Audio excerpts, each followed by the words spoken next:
नमस्कार साथियों, जानवी आईटीआई के ऑफिशियल यूट्यूब चैनल पर आप सभी का स्वागत है। तो जिन साथियों तक ये वीडियो पहुंच पा रहा है सभी वीडियो के अंदर आ जाइए। और जो आज का हमारा टॉपिक होने वाला ना बहुत ही इंपॉर्टेंट होने वाला है। तो साथियों, टॉपिक को शुरू करने से पहले मैं आप सभी को बता दूं कि जो भी चैनल पर नया है चैनल को सब्सक्राइब करके बेल आइकन को ऑन कर लीजिए, ताकि हमारे द्वारा जो भी क्लास अपडेट सबसे पहले डाला जाए वो सबसे पहले आप तक पहुंचे और सबसे पहले आप वो सूचनाएं आप सभी तक पहुंच सके। इसी के साथ वीडियो को लाइक करना है अगर वीडियो अच्छी लगी तो। और अगर साथियों कुछ चीज़ समझ में नहीं आती है तो कमेंट जरूर करना है, क्योंकि जब तक आप कमेंट नहीं करोगे ना तब तक हमें पता नहीं चलेगा कि क्या चीज़ आपके समझ में नहीं आ रही है। हो सकता है कि किसी को मेरा पढ़ाया हुआ समझ में नहीं आ सके, ठीक है। हो सकता है कईयों के होती है प्रॉब्लम कि सर आपका पढ़ाया हुआ मुझे समझ में नहीं आता, मेरे को तो दूसरे टीचर का आता है। तो भाई बताओगे तब ना, ठीक है। आप बताइए भी क्या समस्या आ रही है तो वो समस्या दूर की जाएगी। अब आप बताओगे नहीं, ठीक है, मैं ऐसे ही यहाँ पर खड़ा होकर बोलता जाऊँगा, तो उससे कोई मतलब वाली बात नहीं है। हम यहाँ पर आपके लिए खड़े हैं और अगर आप ही के कुछ चीज़ समझ में नहीं आ रही है तो हमें फ़ायदा क्या है, ठीक है। आपके चीज़ समझ में अब ऐसा भी नहीं है कि मैं कोई भगवान हूँ, आपके मन में आऊँगा, मेरे आपके मन में झाँकूंगा, है ना, और मुझे पता चल जाएगा कि आपको ये समस्या है। भाई बताना तो आप ही को पड़ेगा, बताना तो आप ही को पड़ेगा, तो बता दीजिएगा कमेंट में। अब आइए साथियों, बिना देरी के शुरू करते हैं। साथियों, आज का जो हमारा टॉपिक होने वाला है जनरेटरों का समांतर प्रचालन। देखिए साथियों, क्या होता है कि डीसी के बारे में मैंने आपको एक चीज़ बताई थी जब मैंने डीसी का लेसन शुरू किया था, ठीक है। जब मैंने डीसी जनरेटर का लेसन शुरू किया तो मैंने आपको एक चीज़ बताई कि जो हमारी डीसी विद्युत धारा है ना, इस डीसी विद्युत धारा को ज़्यादा दूर तक एक जगह से दूसरी जगह पर नहीं ले जाया जा सकता, ज़्यादा दूर तक इसका फ्लो नहीं किया। अब जैसे कि एसी है तो एसी को साथियों एक मतलब मान लीजिए कि कोई भी एक जिला मान लीजिए, एक जिले से दूसरे जिले तक आसानी से ले जाया जा सकता है, जो कि काफ़ी दूर का डिस्टेंस हो गया, ठीक है। लेकिन यहाँ पर जो डीसी है ना, इसको इतनी दूर तक नहीं ले जाया जा सकता। क्यों नहीं ले जाया जा सकता? क्योंकि डीसी सबसे पहले तो 650 वोल्टेज तक उत्पन्न की जा सकती है। और दूसरी बात, ये जो की गई है वो की गई। अब जब आप इसको एक जगह से दूसरी जगह पर ले जाओगे ना तो ये वैसे ही डाउन हो जाएगी। तो साथियों, इसी चीज़ को देखते हुए हमने क्या किया, डीसी जनरेटरों का समांतर प्रचालन किया, ताकि डीसी को एक जगह से दूसरी जगह पर काफ़ी दूर तक ले जाया जा सके। साथियों, डीसी जो है, डीसी का समांतर प्रचालन होता क्या है एक बार मैं बेसिक बताता हूं और फिर जो है ना इसको टॉपिक वाइज टॉपिक हम पढ़ते हैं। साथियों, क्या होता है कि बस बार होती है, मान लीजिए कि ये बस बार है, यहां से ये बस बार जा रही है और इस बस बार के अंदर डीसी फ्लो हो रही है। भाई डीसी फ्लो कौन करवा रहा है? यहाँ पर हमने एक जनरेटर लगा रखा है। ये हमारा एक जनरेटर मान लीजिए, आप कोई भी एक शंट जनरेटर मान लीजिए। तो ये हमारे पास आर्मेचर हो गया साथियों, ये हमारे पास एक शंट फील्ड हो गई और इन दोनों को हमने क्या कर दिया, जोड़ दिया। और साथियों हमने क्या कर दिया, यहाँ पर इसको यहाँ जोड़ दिया। यहाँ से ये डीसी साथियों विद्युत धारा, जो डीसी विद्युत धारा है, ये इस बस बार की सहायता से आगे की ओर बढ़ रही है। अब यह आगे की ओर बढ़ रही है तो साथियों यहाँ पर आते आते ये क्या हो गई, डाउन हो गई।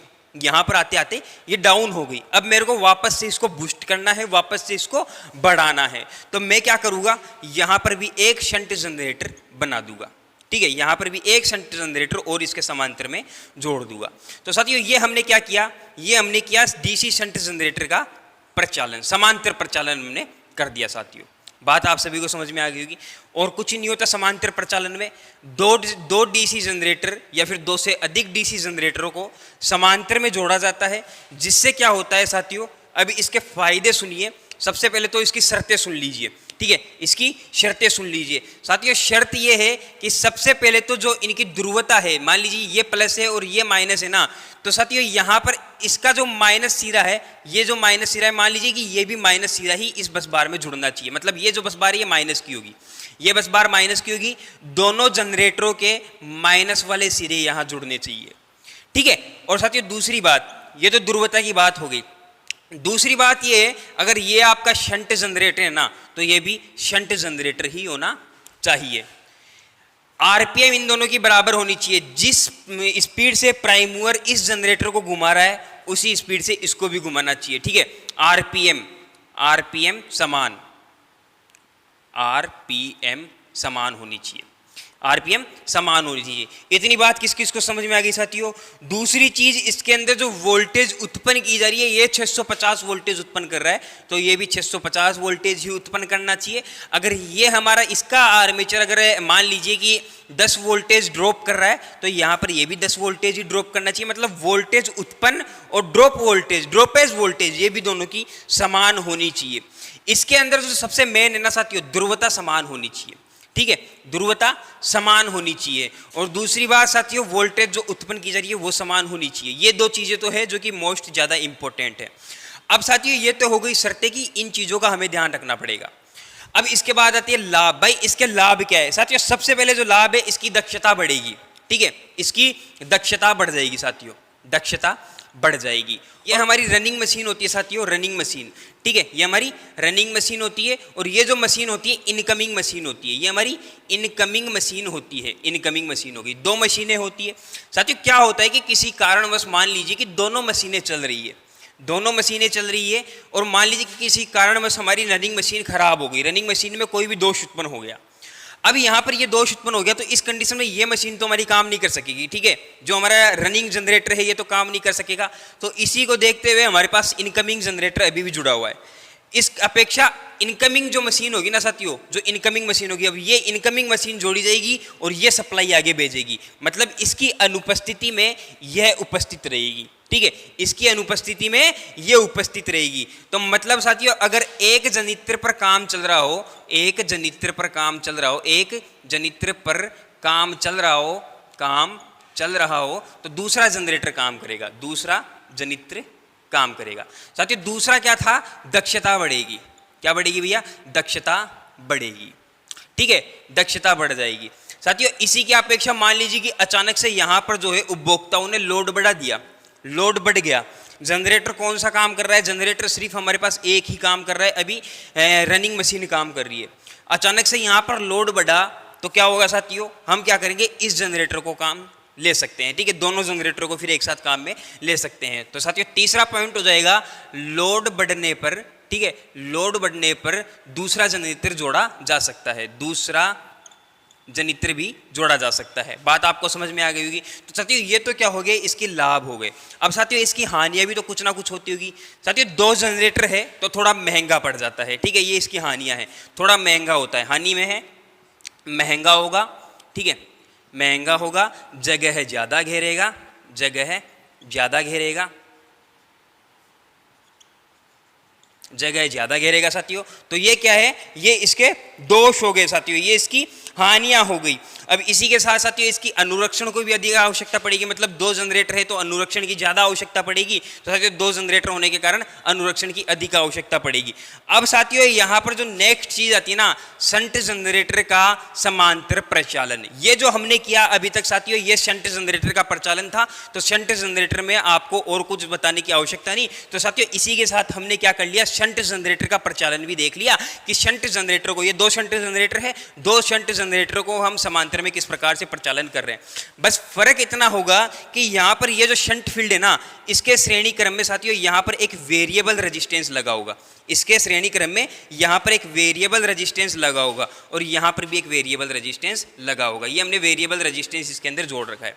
क्या होगा साथियों कि जब हम इस जनरेटर को हटाएंगे और इस जनरेटर को लगाएंगे, ठीक है, तो सबसे पहले यहां पर क्या करेगा? जो जनरेटर का जो रेजिस्टेंस है, इस रेजिस्टेंस को धीरे धीरे बढ़ाया जाता है और इस रेजिस्टेंस को धीरे धीरे कम किया जाता है। ठीक है, ताकि यहां से रेजिस्टेंस कम होगा तो आगे करंट सप्लाई होना शुरू हो जाएगा। और साथियों यहां पर रेजिस्टेंस बढ़ाया जाएगा तो यहां पे धीरे धीरे सप्लाई बंद हो जाएगी। तो साथियों ऐसा नहीं कि अचानक से आप आए, आईसीटीपी स्विच जो यहाँ पर स्विच लगे हुए, स्विचों को आपने अचानक से चालू किया और जनरेटर से सप्लाई दे दी। साथियों वो मामला गड़बड़ हो जाएगा। सबसे पहली बात, वो मामला गड़बड़ हो जाएगा। अब गड़बड़ क्यों हो जाएगा वो भी सुन लीजिए साथियों। मैंने बताया कि शंट जो जनरेटर है आपका, इसको हम क्या कर सकते हैं? बिना लोड के नहीं चला सकते। सॉरी, इसको पहले बिना लोड के चलाना पड़ता है भैया।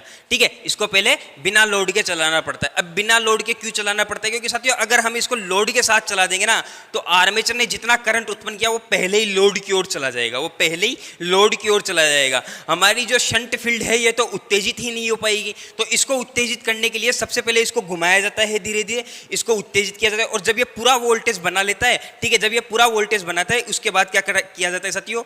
यहाँ पर इसके रेजिस्टेंस को धीरे धीरे बढ़ाया जाता है ताकि यहां से सप्लाई धीरे धीरे कट हो, और इसके रेजिस्टेंस को साथियों धीरे धीरे कम किया जाता है ताकि यहां से सप्लाई जाने लगे। तो ये है साथियों शंट जनरेटर का समांतर प्रचालन। कंपाउंड जनरेटर में ज्यादा कुछ नहीं होता। कंपाउंड जनरेटर का समांतर प्रचालन भी सेम ही है। कंपाउंड जनरेटर में साथियों यहां पर क्या होगा कि यहां पर एक वाइंडिंग और जोड़ दी जाती है। ये हमारी सीरीज फील्ड वाइंडिंग होती है, और कुछ नहीं होता, कोई ज्यादा फर्क नहीं होता। ये हमने सीरीज फील्ड वाइंडिंग यहां पर भी जोड़ दी। एक एक वाइंडिंग और जोड़ दी। ये कौन सा जनरेटर हो गया? Compound generator. कम्युलेटिव हो, डिफरेंशियल हो, कोई भी जनरेटर हो सकता है, कोई डाउट नहीं है इसके अंदर, ठीक है। मतलब कंपाउंड जनरेटर होना चाहिए कुल मिला के। अब कंपाउंड जनरेटर को कई भागों में बांट दिया गया, वो बात की बात है। कंपाउंड जनरेटर की बात करी तो कंपाउंड जनरेटर कोई भी हो सकता है, लेकिन साथियों इसके अंदर बस दिक्कत इतनी सी है कि यहां पर सीरीज वाइंडिंग आ गई ना, तो लोड के साथ इसके अंदर वोल्टेज अप डाउन होगा, क्योंकि सीरीज जो जनरेटर है ये लोड के अनुसार काम करता है। लोड बढ़ाओगे तो इसके अंदर वोल्टेज बढ़ जाती है, ठीक है, करंट का मान बढ़ जाता है। यही होता है सीरीज जनरेटरों में। तो यहाँ पर सीरीज वाइंडिंग होने के कारण यहाँ पर साथियों लोड के साथ साथ यहाँ पर करंट का मान भी बढ़ने लगेगा। तो ये गड़बड़ हो गई। और हमने शर्तों में देखा कि वोल्टेज समान होनी चाहिए, हमने शर्तों में देखा कि वोल्टेज समान होनी चाहिए, तो दोनों यहाँ पर दोनों चीज गड़बड़ हो गई। अब दोनों को समान रखने के लिए क्या कर सकते हैं भाई? कंपाउंड जनरेटर का हमें समांतर प्रचालन करना तो है, लेकिन करे क्या कि यहाँ पर जो सीरीज वाइंडिंग है ये अपना जो करंट है अप डाउन ना करे। इसके लिए क्या करें? तो साथियों इसके लिए एक रिंग आती है साथियों। कौन सी रिंग आती है? एक रिंग आती है साथियों जिस रिंग का हमारे पास नाम होता है साथियों इक्विलाइजर रिंग, ठीक है, या फिर तुल्यकारी रिंग, समकारी ring. Equaliser ring, equaliser ring, ठीक है, इक्विलाइजर रिंग, या फिर साथियों समकारी वलय, समकारी वलय। ये रिंग को हम वलय बोलते हैं हिंदी में, ठीक है। तो ये समकारी वलय आ गई साथियों। और इसी के साथ साथियों तुल्यकारी रिंग, ठीक है, तुल्यकारी रिंग। अब साथियों ये तुल्यकारी रिंग क्या करती है? साथियों तुल्यकारी रिंग क्या होती है? एक आयताकार छड़ होती है, ठीक है, आयताकार हो सकती है, वर्गाकार हो सकती है, एक छड़ होती है। और साथियों ये जो छड़ होती है ना तांबे की होती है, ये छड़ तांबे की होती है। और साथियों यही एक ऐसी छड़ है जिसका प्रतिरोध अगर मैं बात करूं, जिसका रेजिस्टेंस अगर मैं बात करूं, तो वो नगण्य होता है। कितना होता है भैया? नगण्य होता है। ये नगण्य इसका प्रतिरोध होता है साथियों, मतलब बहुत कम से कम। अब साथियों यहां पर क्या होगा कि ये जो छड़ है ना हमें यहां लगानी है, ये छड़ हमें यहां लगा देनी है। ये छड़ हमने यहां लगा दी। इस छड़ को यहां लगाने से होगा क्या साथियों? मान लीजिए कि यहां पर तो 5 एम्पियर बन रहा है और किसी कारणवश इस जनरेटर ने 10 एम्पियर बनाया, लोड ज्यादा बढ़ गया तो इसने 10 एम्पियर बना दिया, ठीक है। तो साथियों क्या होगा कि यहां पर ये जो समकारी रिंग है इसका रेजिस्टेंस तो बिल्कुल 0 है, नगण्य है, और इसने जो 10 एम्पियर बनाया तो 2.5 एम्पियर क्या होगा साथियों? यहां से 2.5 एम्पियर इसकी सहायता से, इस समकारी रिंग की सहायता से यहां आएगा और इस वाइंडिंग में चला जाएगा। तो कितना हो गया? 7.5 एम्पियर यहां हो गया, ठीक है, और 7.5 एम्पियर यहां हो गया। तो हमें क्या करना था साथियों? कंडीशन थी कि करंट इक्वल होना चाहिए, करंट ऊपर नीचे नहीं होना चाहिए, करंट बराबर होना चाहिए।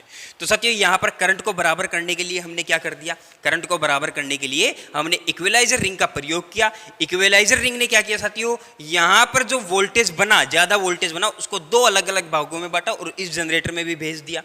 इससे क्या फायदा हुआ? इससे फायदा ये हुआ कि जो करंट है वो अप डाउन नहीं हुई, बिल्कुल सेम करंट रही। और ये काम कुछ ही सेकंडों में होता है, जैसे ही बनना शुरू वैसे ही करंट इधर पास, ठीक है। तो साथियों यहाँ पर सीरीज वाइंडिंग जहां पाई जाती है, ठीक है, सीरीज वाइंडिंग जहां पाई जाती है वहीं पर इक्विलाइजर रिंग का प्रयोग किया जाता है। एग्जाम में पूछा जा सकता है क्वेश्चन, याद रखना, ठीक है। इसीलिए हम क्या करते हैं? सीरीज जनरेटर का समांतर प्रचालन नहीं करते, क्योंकि साथियों यहाँ पर तो बैलेंस बनाने के लिए, कंपाउंड जनरेटर में बैलेंस बनाने के लिए हमारे पास शंट वाइंडिंग भी है, लेकिन सीरीज जो जनरेटर है उसमें कौन सी वाइंडिंग होती है? सिर्फ एक वाइंडिंग। तो साथियों वहां तो मामला पूरा ही गड़बड़ा जाएगा, इसीलिए हम सीरीज जनरेटर का समांतर प्रचालन नहीं करते भैया। बात आपको समझ में आ गई होगी। और करते हैं अगर इमरजेंसी है तो करे, तो वहां पर इक्विलाइजर रिंग का प्रयोग करना बिल्कुल भी ना भूले। अगर इसके अंदर नहीं करोगे तो कोई दिक्कत नहीं है साथियों, ठीक है, कम समस्याएं होगी लेकिन कम होगी, करना है भैया, ठीक है। तो यहाँ पर अगर इसके अंदर नहीं करते ना तो समस्याएं कम होगी, लेकिन अगर सीरीज जनरेटर में अगर नहीं किया ना तो समस्याएं बहुत ज्यादा होगी साथियों। तो ये क्या देखा हमने? ये देखा हमने जनरेटरों का समांतर प्रचालन। उम्मीद है साथियों आज का वीडियो आपको अच्छा लगा होगा। वीडियो में अगर कोई डाउट है तो आप बिल्कुल कमेंट कर सकते हैं, और अगर वीडियो अच्छी लगी है तो वीडियो को लाइक, चैनल को सब्सक्राइब और बेल आइकन को ऑन जरूर से कर लीजिएगा। धन्यवाद साथियों, हमारे साथ लास्ट तक बने रहने के लिए आप सभी का बहुत बहुत धन्यवाद।